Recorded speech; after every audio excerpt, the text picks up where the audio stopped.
Welcome, welcome, welcome back, my Be Health Empowered family, to another episode of Excuse Me, Doctor. I am Dr. Melissa Clark. Please call me Dr. Mel. I'm your host each and every week here on Excuse Me, Doctor, where we bring you very carefully curated, evidence-based information to help your health and help you make decisions about your health, whether it's for you, whether it's for a family member, and even for your community. So thanks for joining us. For our newbies, just tuning in for the first time. If you're tuning in on Facebook, please remember to hit that like button. If you're on YouTube with us, please hit that red subscribe button. We really, really appreciate you for that. And, we are here to answer your questions. So please go ahead and put those in the chat as we move through the show, because we are going to get to you. And without further ado, as I do every week, I have to introduce and bring into the studio my fantabulous co-hosts, Miss Lila Mays and Mr. Wayne Bruce. Fantabulous, even. Fantabulous. Fantabulous. Yes. Talking words, all made up words. Hello. Dr. Hey, Mel. I gotta come up with words to capture y'all's essence. That's all. I like Essence. it. I like We're just talking. Let's start a magazine or something. Look, Dr. Mel, I'm excited. I'm excited every week to be with you, but this week in particular. Why is that? Because we can ready to dig in, man. We can ready. I mean, everybody who gets a chance to get older needs to know how to get older. That's all I'm saying. How to do it gracefully, right? Yes. Gracefully. And since I'm Black, I like to age. Hey, man, aging while Black, we on. And not aging while Black. They say Black don't crack, but we need some help in keeping it all together. You don't need no help, Lila. You don't need no help. You don't need no help. Well, I think we all do, because, as you said, aging while Black, that's the title of the show tonight. African Americans have a lower life expectancy than all other ethnic groups, with the one exception of American Indians and Alaskan Natives. And that's a whole show unto itself. They unfortunately have the lowest life expectancy, but we're not far behind them. And so we're going to explore tonight, what does it mean to age as a Black person in the United States? It's going to be a two-part series, though. Part one is going to break down what aging is, what affects aging of Black people in the United States, what are the factors we haven't accounted for that help us be resilient. We're going to cover all that tonight. And then part two is going to be very special, because we are going to feature some incredible seniors.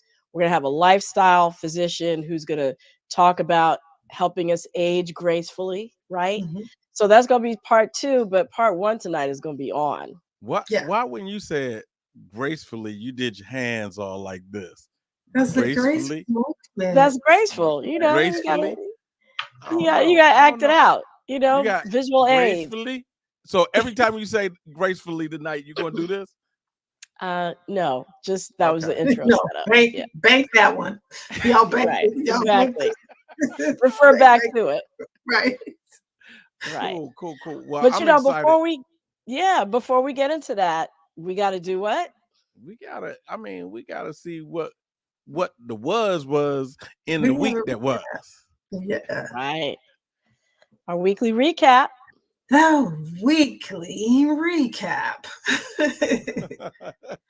I gotta come up with something like that. I know we do, but so let's jump in, because this first one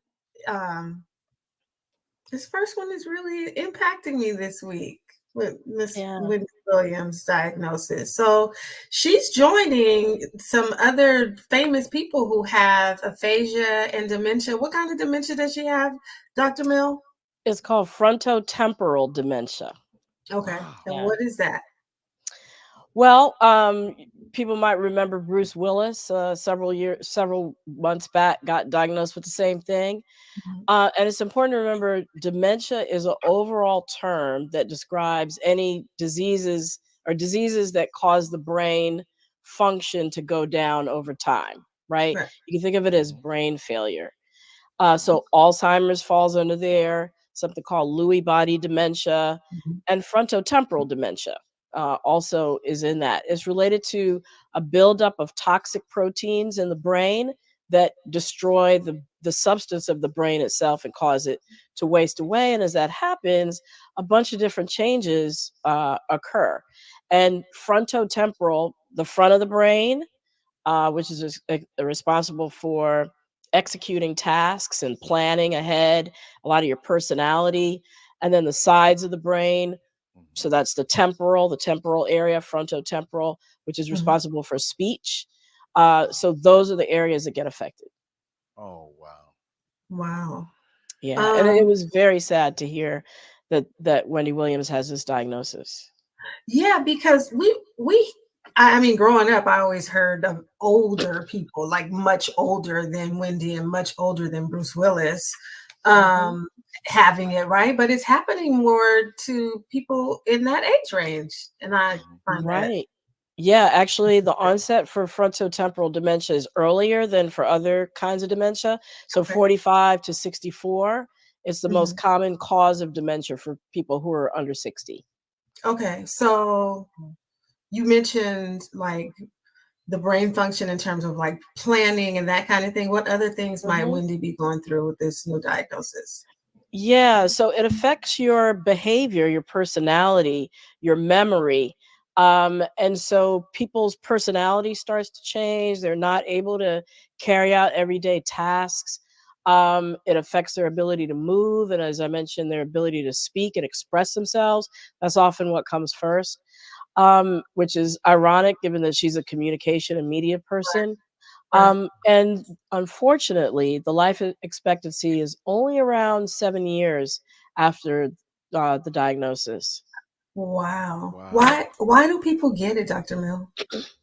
So, up to 30% of cases have to do with the heredity. You know, you get the gene.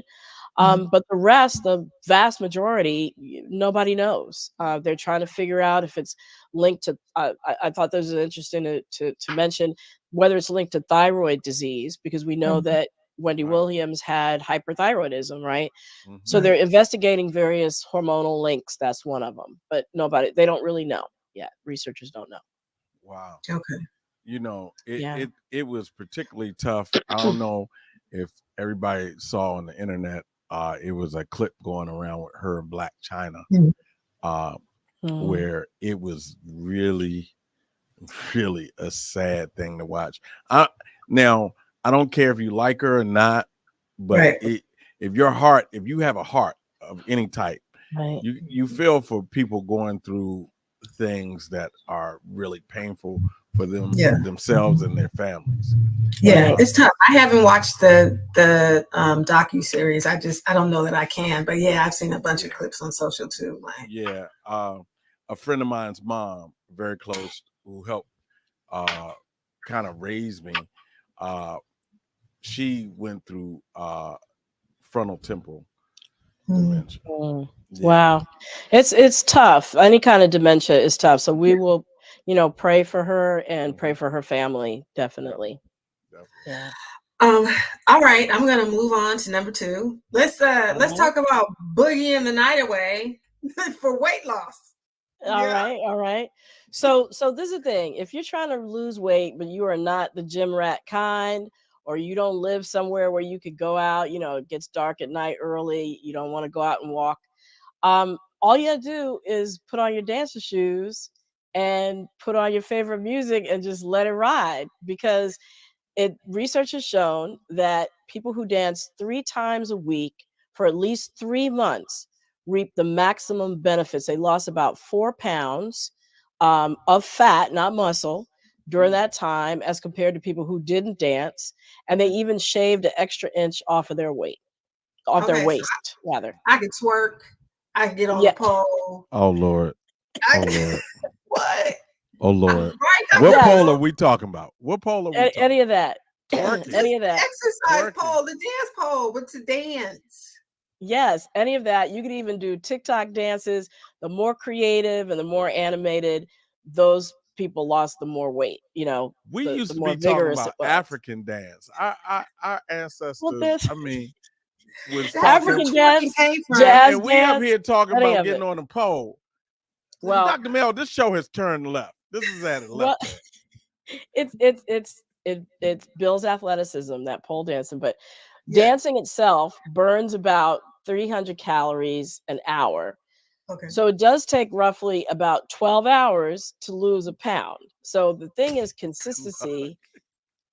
The thing is consistency and sticking with it over time. That's the key. Right. But it's fun. So people would typically stick with it, right? Shout out to our Exactly. homegirl Tynesha, who had a 100-hour Right. dance exercise challenge the month of February. And a huge Okay. part of her routine was getting her move on dancing. All right. All Shout right. out to Ty. Go Shout Tanisha. out to Ty. She lost over 100 pounds, right? Yeah.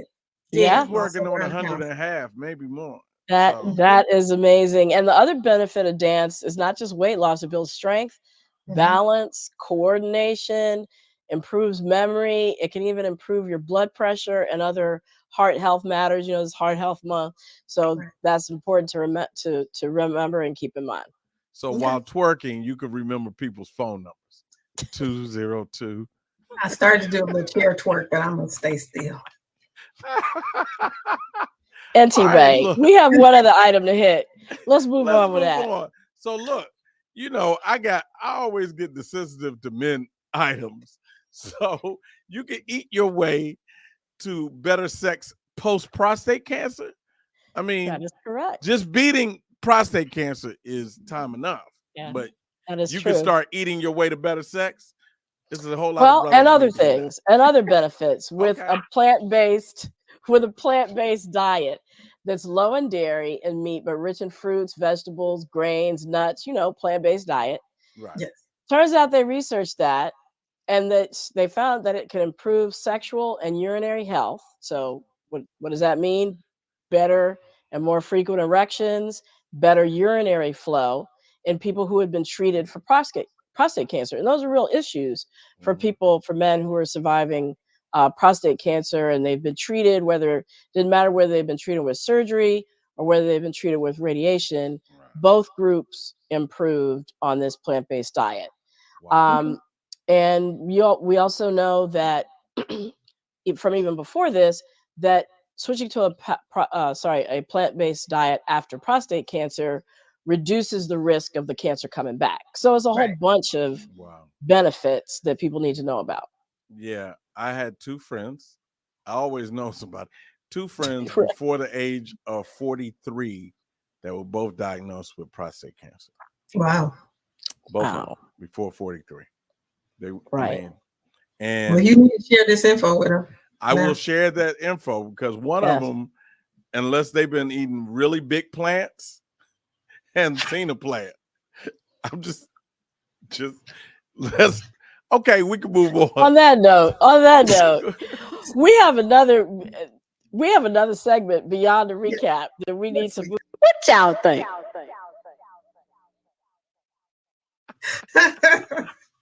So this week I got in these LA streets and I asked the people if they wear their shoes or outside clothes when they get home. So we have some responses.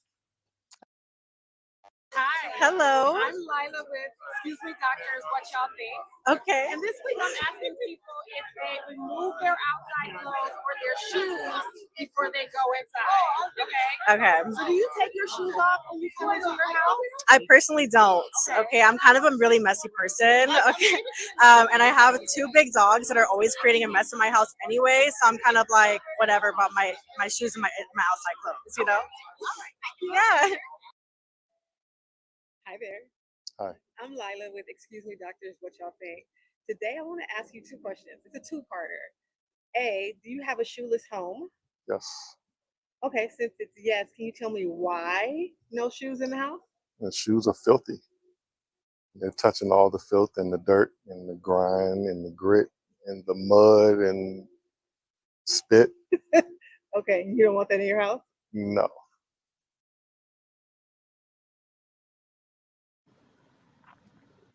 And there you have it. And there you have it. Two opposing Two viewpoints. opposing. Oh, shoeless Joe Jackson there. The first time I thought about it was when I was in New Orleans for Mardi Gras. I walked on that street and thought to myself, oh my God, I can't walk into the place I'm staying with these shoes. But, I think from a medical standpoint, as far as the, removing your clothes, because some people actually even remove their clothes when they go out the house, go back into the house. There's no real evidence that says, you're going to carry diseases in on your clothes. There are very few, with the exception of lice or scabies mites. And that's really rare for that to happen. Usually that comes from using like dirty towels that haven't been properly laundered in a gym, that kind of thing, as opposed to you're sitting somewhere and it getting on your clothes or your shoes. But, for some people, it's just gross. So that's reason enough. So this is I'm looking at people in our chat audience, for those who are watching live. And Pebbles Brown says, I even keep shoe protectors on hand for any maintenance person or contract worker. And she said, we've done that. Yep. Absolutely. Do not wear shoes in the house. So nasty. And then the nasty emoji. Just a nasty. Wow. Pebbles, give it up. Thank you. So, like I said, I think most people, from a cleanliness standpoint, not having to, deep clean their house every 5 minutes, go with the shoeless, but the clothesless, the clothes changing, no real evidence for it. But thank you, Lila, and to our Be Health and Powered family that weighed in on this issue. We are going to see you guys later. Thank you so much. And we're going to move on with our Aging While Black. Aging is what we get to do if we are so blessed. And as I mentioned before, we have a 2-part series, with the first one being tonight. And we're going to talk about what aging is, what causes it, and what makes aging in the United States different for Blacks compared to whites. Our second part of our 2-part series is going to feature seniors who've cracked the code, so to speak, and have aged gracefully. We're going to hear their stories, and we're going to have a wellness and lifestyle medicine physician who's going to weigh in on some strategies for healthy aging. So you're not going to want to miss that. And you're not going to want to miss this, because we have an incredible guest who's going to help us understand aging while Black tonight. Her name is Dr. Lauren Brown. She is the assistant professor of gerontology and the Edward Schneider, MD, chair in gerontological research at the University of Southern California School of Gerontology, where she studies and teaches what's happening to our bodies and our minds as we age, and the unique difficulties that Black Americans face in maintaining physical and psychological well-being as they age. Thank you so much for joining us, Dr. Brown. I'm so excited to talk to you. Thank you so much for having me, Dr. Clark. Absolutely. Well, let's start at the beginning. Can you kind of paint for us sort of a broad brush of what's happening to our bodies as we age, regardless of who we are? Yeah, I'd love to do that. But before I do that, I want to let y'all know that I definitely take my shoes off when I go in the house. Point blank. Okay, so what is happening to our bodies as we age? What isn't happening? There's a lot going on, and it's happening at many different organizational levels. You can think about it from from the perspective of what you're visually seeing. So we think like changes in muscle mass, changes in our hair color, our aging skin, changes in vision, changes in hearing, that type of thing. And then there's this whole other set of things that are happening internally underneath the skin that we can't always see until much later down the road. And often those are things that have to do with cellular aging, like regeneration, less regeneration, metabolism slowing down, things like frailty, organs having a harder time processing things. And this accumulation of things, these cellular things, can really lead to what we call diseases of aging that can accumulate in a way that really impair your ability to do all the things you love to do. So heart disease is one of the most common diseases of aging, and it is accompanied by the most common also cellular changes, which is this stiffening of the blood vessels and of the arteries slowly. And this starts in utero, before birth. So actually, a lot of our professors at the School of Gerontology share with folks that aging happens or starts happening in your grandmother's womb. That's depressing. Isn't that depressing? That's depressing. Before we even know what's going on, before we're even able to take it in and conscious of it, it's happening. Yeah. But aging isn't always degenerative. Aging can also be maturation in a really beautiful way, especially when we think about brain aging. I don't want to go backwards in terms of like the wisdom that I'm gaining. And there's all these other things that are happening to our view of the world that I think we would think of those more as maturation rather than like this degenerative process of aging that I think most people try to place on the label of aging. Right. Sort of being able to synthesize and bring together all our experiences and how that sort of reflects, creates a new perspective and a new way of seeing things every time we have another experience. It's a beautiful thing. You mentioned the term regeneration. Can you break that down for us? Yeah, so regeneration, I think that also kind of comes up with things like elasticity. We can really think about that with something like Alzheimer's disease, or you mentioned dementia, and we were talking about Wendy Williams. And when you're younger, as a child, your brain and your body is really elastic, really regenerative. So if you break an arm, your body is really able to fix that very quickly, much faster than what happens in older adulthood. That process of regeneration slows down as we age. And so if you get hurt, if you get injured, it's harder for your body to recover from that. And one of the most hallmark diseases of aging that really incorporates this idea of losing elasticity is the brain, because as we age, your brain starts becoming as elastic, and so then you start to see things like dementia, because oftentimes your brain is able to compensate up until a certain point, and you don't even see what's happening underneath until all of a sudden in your 60s and 70s, it becomes very obvious what's happening. And this process has maybe been happening over a long period of time, but it only becomes noticeable to you and to your loved ones once you get to a point where your brain can no longer compensate for what's been going on. So that elasticity. I love that. Yeah, I was going to say, I love the word elastic, because another place you see elasticity is the skin, right? Right. And you think about, when you pinch the skin of a baby, it bounces back like immediately versus if you pinch the skin of an older person, it kind of slowly goes back into place. Exactly. And just like a rubber band, that's where the concept comes from. And if you have an old rubber band and you pull it, it breaks versus a fresh one. So lots of analogies there. I love that word.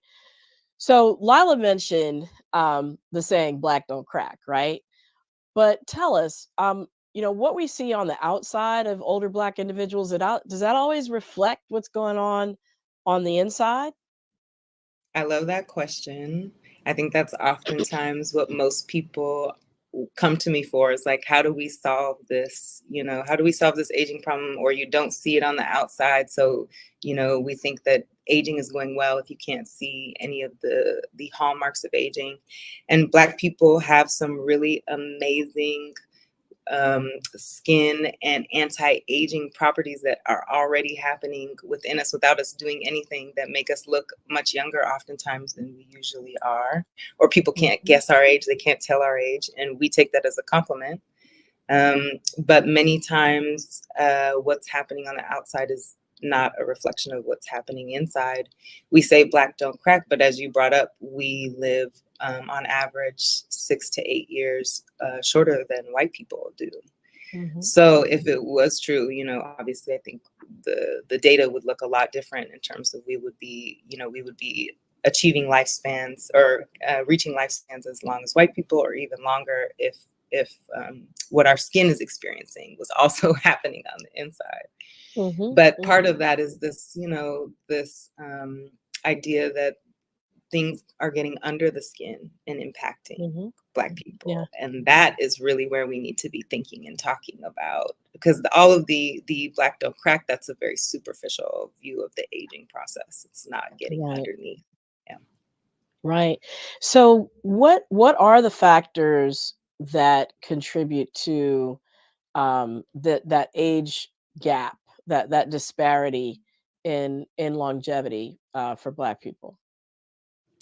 Yeah, I mean, I think it's really important here to emphasize social factors. If you look at the history of science, like early 1900s, think like when Du Bois was coming out, he was really fighting against eugenics and the eugenics movement that was starting at that time, that was blaming Black people's health spans or lifespans on their actual genetic or biological disadvantages. It was a way to justify enslaving Black people and imagining them as less than human, to deny rights to Black people.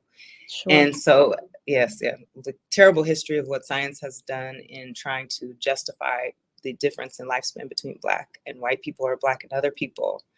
But as we've gotten to the 70s, 80s, 90s, social sciences have started to kick in.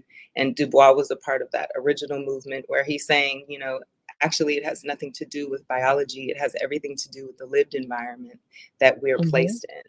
And that lived environment in the United States is especially toxic for Black Americans, especially in the early 1900s. But still, there's evidence of all of it today. So we're thinking of things like incarceration, excess incarceration, housing insecurity, racism, discrimination. We are now measuring all of these things as social scientists and connecting it to diseases of aging, to cellular aging, to lifespan, to mortality, to mental health. We are able to finally show in data how a lot of these social stressors that Black Americans have been living under since our arrival here in the US in captivity, we've been able to show now that all of this has mattered for our health and wellness in the United States. Yeah.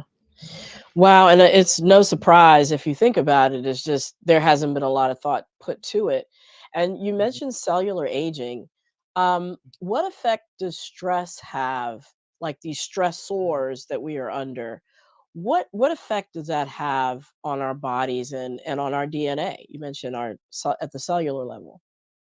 Yeah, this is a really rich topic of work that a lot of excellent researchers are working on. So stress, although usually we conceptualize it as something happening in the external environment, it's also something that, because of how we're thinking about it and how it impacts us, it becomes something that's internal now, and that we house in our bodies in different ways. And that housing, depending on how we do it, can really impact different parts of our bodies. It can, from a cellular level, slow down your cellular division. It can change cellular division. It can change how your cells are interacting with each other. And then it can grow up from there to start to impact the speed at which you're actually aging. So there's something called accelerated aging. Some of you may have heard of the weathering hypothesis. Arlene Geronimus, who's at University of Michigan, wrote a really great book on weathering and put this hypothesis forward that essentially this stress that you're experiencing, and especially chronic stress, things that show up every day in your life on a regular basis, these things over time actually speed up the aging process, or weather you down to a point where you no longer have the ability to fight back these stressors, or your body's no longer able to respond in a way that supports your ability to fight here, to fight and stay here, and be a part of this space. So that weathering process is really something that I think, when you're thinking about stress, it's something that's really dictating our experience here as African Americans, because we are and have been measured to been shown we experience so many different types of stressors over our lifetimes, and they're racialized. Many of them are racialized stressors, structural racism, things that we're not even aware of sometimes, that are impacting our bodies and the environment, and that can really impact our disease accumulation. It can impact our mental health, and it can even impact our genetics. Wow, that's a lot. Now, what does your research do and say about sort of that accepted weathering theory? Mm-hmm. Yeah, I think so. Most of the Black aging story is very narrow. It's very much centered on this, the trauma of Black people, and like using that as a means to suggest that all Black people live shorter lives with more disease, more disability, and as a result die earlier. I think that it's appropriate. That work is appropriate. That work is necessary. That work is defining a story that is happening to Black Americans in the U.S. But I think what it misses and what it loses is our agency in that process. And in responding to that stress, we have developed so many things to cope with these stressors. Honestly, it's amazing. We're only 6 years behind white people with the experiences that we've had in this I country. know, isn't that amazing? It's amazing. So there's already things that we're doing as people that activate our agency and show our coping, and that we're not just the sum of our stressful experiences. We are much more than that, and our lives are just as worthy of being told. And just realizing that in general, the way that we think of our stress experience is not the same as how other groups or other people think of their stress experience. And we need to, that's not always reflected in data. Right. So how can we measure that? How can we show that in data? How can we measure and show that in data? This is first of all, it starts off with the data infrastructure being totally colonized by some groups of people in the scientific space. It's like less than 4% of all biomedical researchers and academics are African American. And so our views and values are not being incorporated on any level, not to mention then trying to get to actual people living in the community and talking to them about their experiences, and then using that information to inform our data practices. Black people are not being engaged in the data collection process at all. We are second class when it comes to that. They design it around white people and then they apply it to us. Right. And so a lot of that data is not actually coming out of the logic and the things that we think or do or feel about our experiences here in the US. So what are some of the specific social and cultural factors that you think influence the way that we think about the aging process, think about the stressors that otherwise would cause us harm? What are some of those things that are making Black people resilient? So, well, I'll say first that like the things that confer the most advantages in health for white Americans are education, income, and wealth. That is definitely not the case for Black Americans. That is not where we are putting all of our coin in terms of like where we're manifesting health and wellness. That is really where white Americans and Europeans are manifesting a lot of their health and wellness.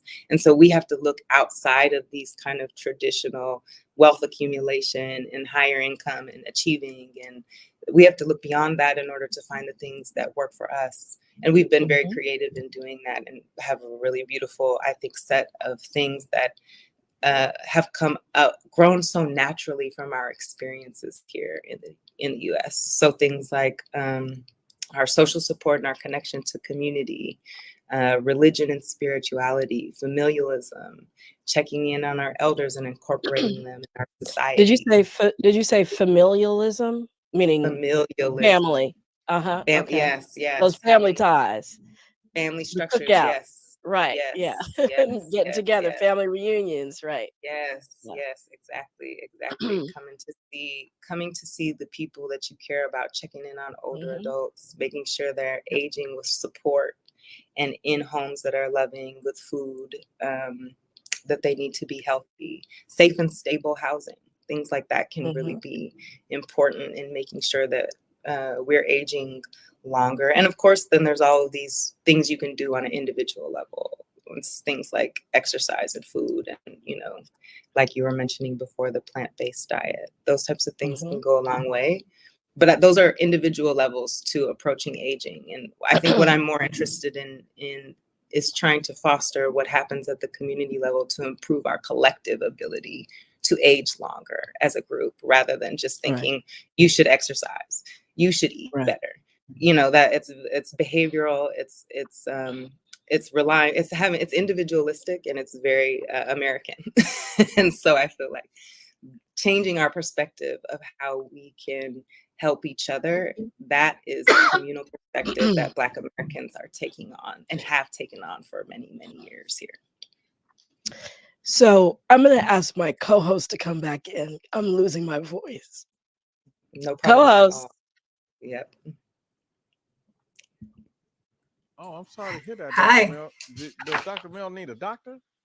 Sorry. Possible. Possible. So, Lai, you want to go first? Yes, absolutely. So you just mentioned taking this from an individual sort of approach to a community. Can you give us an example, Dr. Brown, of how we can create community around us being healthy, living longer? Yes, I would love to share some amazing community efforts that I've seen around aging that have been really impactful for me, but also for the communities that I'm a part of. Support groups. I'm sure that this is not extremely popular. It's not a popular topic. It's hard to get people to go. Support groups for caregivers, support groups for people with dementia, support groups for certain types of diseases of aging. Because Black people often experience so much turmoil in getting to the doctor, discrimination, being discounted, not being heard. Because we experience so much of that, it's really important that we find avenues outside of the doctor's office to support each other. And these support groups that are often they're faith-based, or they're connected to a church, they're organized in certain ways. They can be spaces where people can come to talk about their experiences and get information. And that's from things, starting with like actual disease management and how to support each other in caregiving and meals, and trying to improve the condition of the person we're caring for. But it also goes out to asset planning and thinking about end of life care and when to get on hospice and how to get Medicare, how to get insurance and the things that you need. This last third of life, 60 plus, is extremely hard to navigate all of the resources and the insurance spaces and the hospital systems, and doing that in community with other Black people who are also navigating those systems. When I tell you that this is an incredible resource that has undeniable benefit for the community, like these support groups can really change your ability to navigate these spaces for your parent, for you, for your loved one, for your children. So I would highly recommend those. The other thing that I think, that I've started to see really come into the spaces that I'm in terms of data collection and how we're even getting data to be able to understand the aging experience of Black people. Something is this organization called Data for Black Lives. And they're really trying to fight the capitalistic and colonialistic approach to data collection that has disadvantaged Black people over time. And we are not a part of the data creation. We don't own our own data. We have no control where it goes. So organizations that are really trying to change the data landscape so that Black people can become invested in research, they can control their data, there's some benefit sharing, It's not exploitative. It's connecting them to services that they actually need and not just planning for some unforeseeable future. You know, science and research have a long way to go to improve the relationships they have in the community.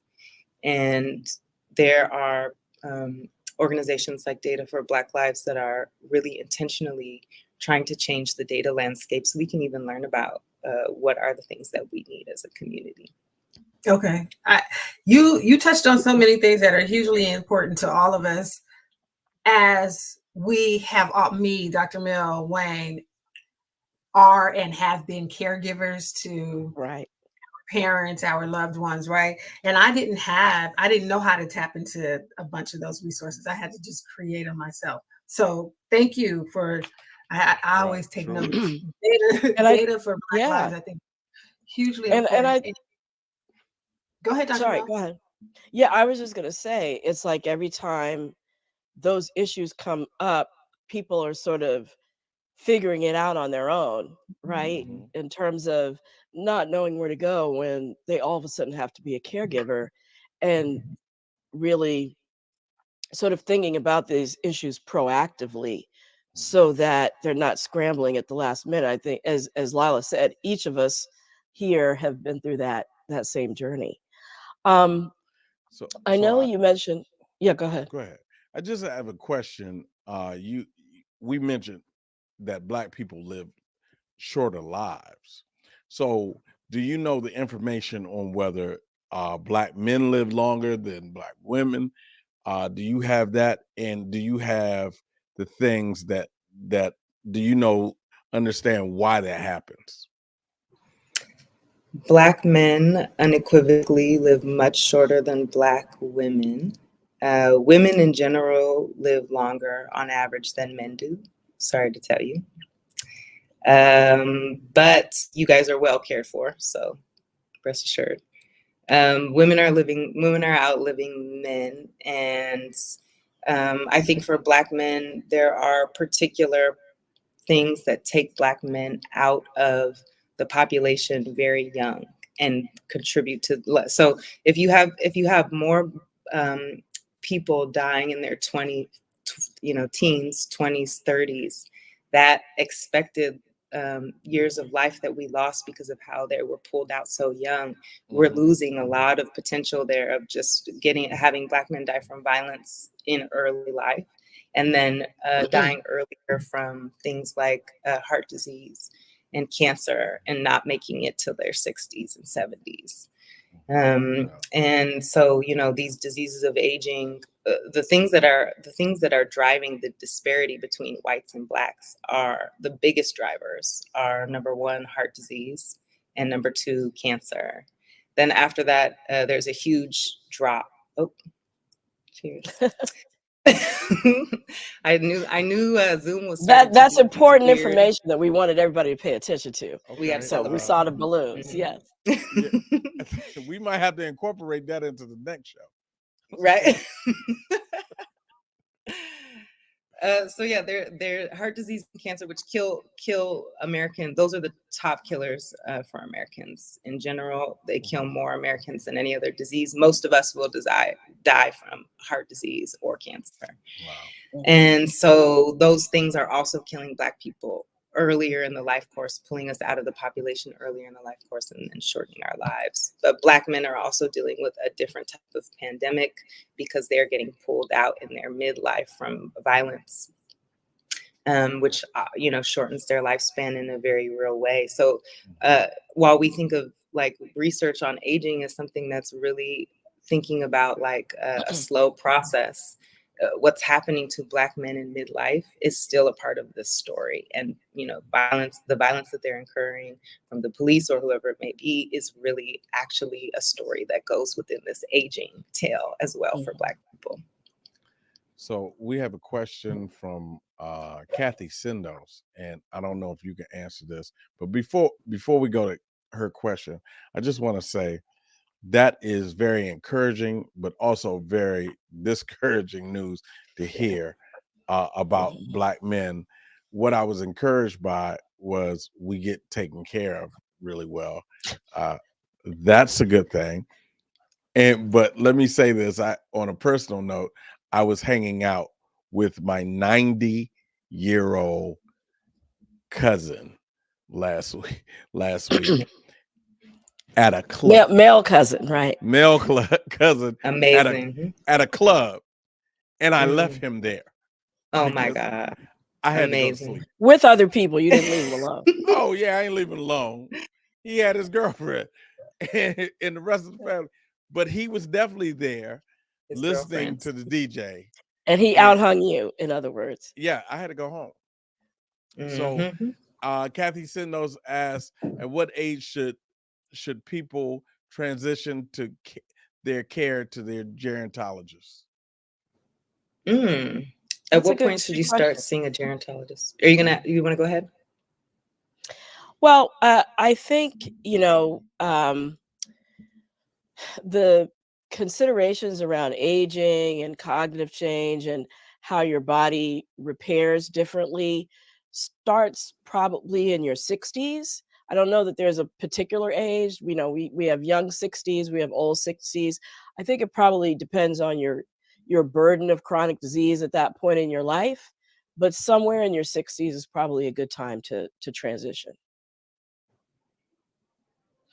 And I know, one of your research interests, Dr. Brown, is research on DNA, and issues around privacy and how it's used. And of course, getting DNA samples are important for understanding the aging process. Um, but as Black people, engage in DNA testing especially for purposes of figuring ancestry and roots, what are some of the things that they should keep in mind? Thank you so much for this question. I really like trying to help people see what Ancestry and Me or 23andMe are really sharing with you, and also what risks it's posing to you as well. And it's not a risk-free space. There's a couple of things that are important to know. First is that the business model of Ancestry, which is that you are paying them to assay your saliva. And then they also are going and selling your data in aggregate, most of the time, not at an individual level, but in aggregate to other companies. So they are making money both from you and from these corporations that are buying your data. So it's a win-win for them. All the data agreements that you agree to when you hand over your saliva, that also can be stored and reassayed as technology improves or changes. They can go back and pull that saliva from the freezer. They have storage spaces for these where they save them and they can reassay them as the technology changes. And so if something new comes up and this is approved for them to use, your data will automatically go through that process, whether you want it to or not. So that's why sometimes they update your data and you're getting new information if you're historically been a part of this. And if you've ever tried to remove your data from this repository, it's like calling AT&T, when you want to cancel or Spectrum, when you want to cancel your cable. They transfer you to 60, 100 million people and tell you that they can't do it, this can't do it, and then they try to convince you, it's a lie. So your data is actually being stored and can be reassayed, and they can sell it to third parties. In addition, these databases are searchable by the police. And there's a lot of stories of people getting caught for lots of different things, which is also very dangerous for Black people for many different reasons. And then on top of that, the worst thing is that what they're telling you about your health, most of it is actually wrong and actually not meant for you. So all of the ways we know about genetic science is through reference databases, which means that we have to understand genetics by having other people's genetics in a database. And all of those databases, they're 80% European, and much smaller percentage are Black people, even though the world is like 16% European. So all that we know about genetics is coming from European data, which means we don't have the world diversity coming from this space. So when they tell you, you're at more risk for developing diabetes in your 50s or your 40s. That's really a marketing ploy to get you to buy things that will change your risk for diabetes. Whether or not you get diabetes is actually based on many different things that are lifestyle based and may have nothing to do with your genetics. It could be, but it could also not be. It could be familial, but you can also change that course of history. And much of that is a way to get you to buy other things. Right. And we talk a lot about, you have a gene, but it's really how the environment interacts with your gene. So it has, the whole nature versus nurture. It's more about what you're exposed to, your environment, the things that you do and expose your body to that actually govern whether that gene gets turned on or not.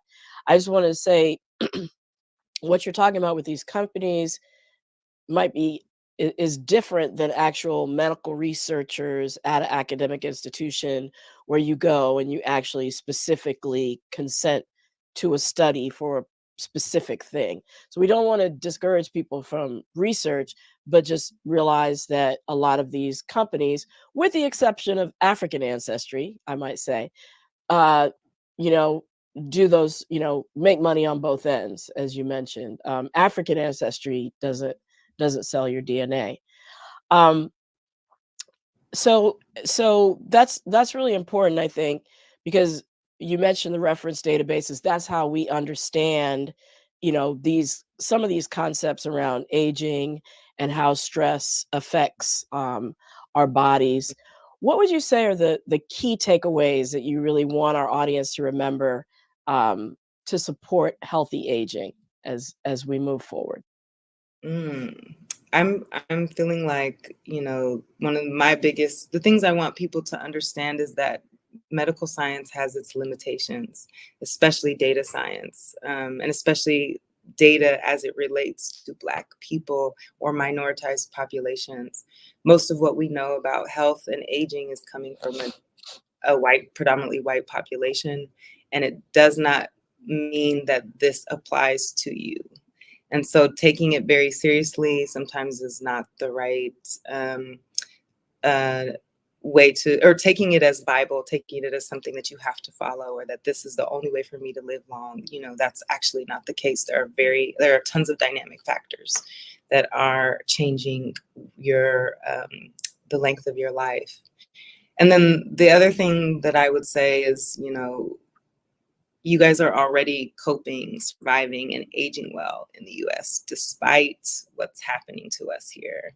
And so, I think the desire to continue to live, we're seeds here, keep watering yourself, take a walk with somebody you love, sleep, rest. Those things are really, really important for us to be able to maintain our bodies, our health and wellness here, and to keep pushing, because we are coping and we are moving and we are changing. We've been doing that for a very long time. So it's like, keep it up. I'm not here to tell you to change it. Like we have the secrets, and we already have been having the secrets. So keep digging into that and loving on the people around you. I love that. I love that. Do we have any other questions in the chat or? Well, I wanted to I have a statement about what Dr. Brown just said. One of the things that I so enjoy, and we kind of talked about this before we came on air, is I live in a neighborhood where there's a village. And so you might run into anybody in Leimert Park Village, right? But what they do almost daily is their drum circles, and there's all this activity, and they're seniors who are out there walking around and being in community with each other. And I can't help but think that has contributed to them still being around. So that excites me, just living in this community and being in community. I got to figure out how to do some other things, but thank you for sharing that before we even came on the air. Someone else said on Facebook, I'm sorry, I'm looking at another computer. Oh, it was Michelle Walker Scales. And this, Michelle, I mentioned that because you said you love asking elderly people what their secret to long life is. And I know some of those folks in Leimert Park doing those drum circles, that's what they'll say. Coming outside, getting some vitamin D, and being in community has certainly supported them living longer lives. Right. And on the flip side is that social isolation Yes. that really causes you to age prematurely. That was one of the concerns during COVID, with everybody having to isolate, and Mhm. how that may have led to depression and early demise, even aside from what it was happening with COVID, the disease itself. Right. So Yeah. So that's it. community. That's a wrap Community. up, Doc. All right. Well, what an amazing guest you are, Dr. Brown. Thank you so much. I apologize for my little throat difficulties there. I'm back in the game now. But thank you so much for being with us. Of course, thank you, Lila and Wayne. Thank you, Be Health Empowered family. You're amazing with your questions and comments. Stay tuned for part 2 of Aging While Black, because we are coming back with this same topic, but we're going to be talking with seniors themselves directly. We're going to talk to a lifestyle medicine physician, and we're going to talk about aging gracefully. How do you do it? So catch us again. And until I see you, remember, be wise, be well, and be health empowered. Thanks for joining.